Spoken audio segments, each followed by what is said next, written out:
हमें अपने कर्म पर विश्वास करना चाहिए। कर्म कौन? जो निष्काम हो। फल की चिंता मत करिए, वह तो आपको अपने आप ही प्राप्त होगा।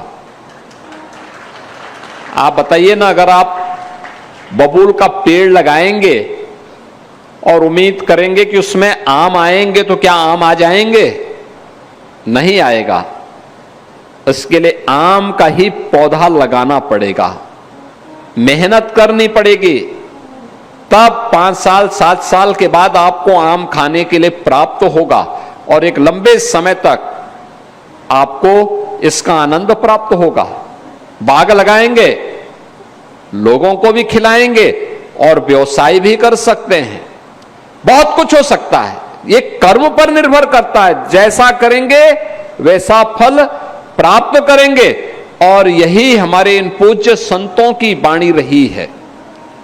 काशी की धरती ऐसे पूज्य संतों के ज्ञान से हमेशा ही समाज का एक मार्गदर्शक रही है। उसी काशी में संत कबीरदास जी का जन्म होता है। उसी काशी में सदगुरु रविदास जी महाराज का उनका प्रकट का स्थली भी वही काशी है।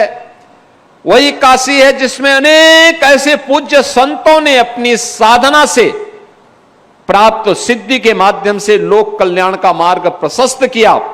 और देश के अंदर भी संत कबीर की इस परंपरा में अनेक ऐसे संत आज भी देश और दुनिया के अंदर लगातार उनकी वाणियों के माध्यम से समाज का मार्गदर्शन कर रहे हैं। याद करना, जातीयता पर भी प्रहार किया था संत कबीरदास जी ने, और उस समय भी उन्होंने बहुत कुछ किया था। उनके पूज्य गुरुदेव जगत गुरु रामानंदाचार्य ने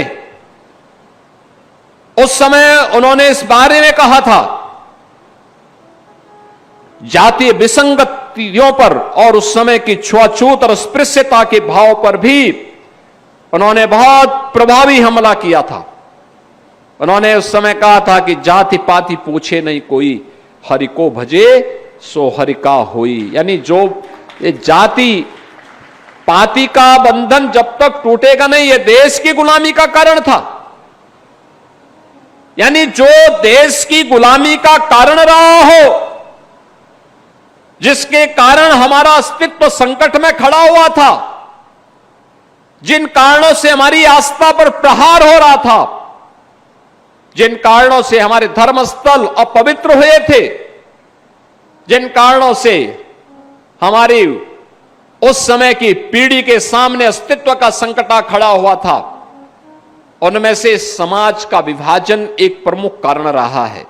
समाज का विभाजन जाति के नाम पर, छुआछूत और अस्पृश्यता के नाम पर, तमाम प्रकार के जो विभाजन थे, इस विभाजन से उभारने के लिए उस समय भी गुरु रामानंद जी महाराज ने, संत कबीरदास जी महाराज ने, सदगुरु रवि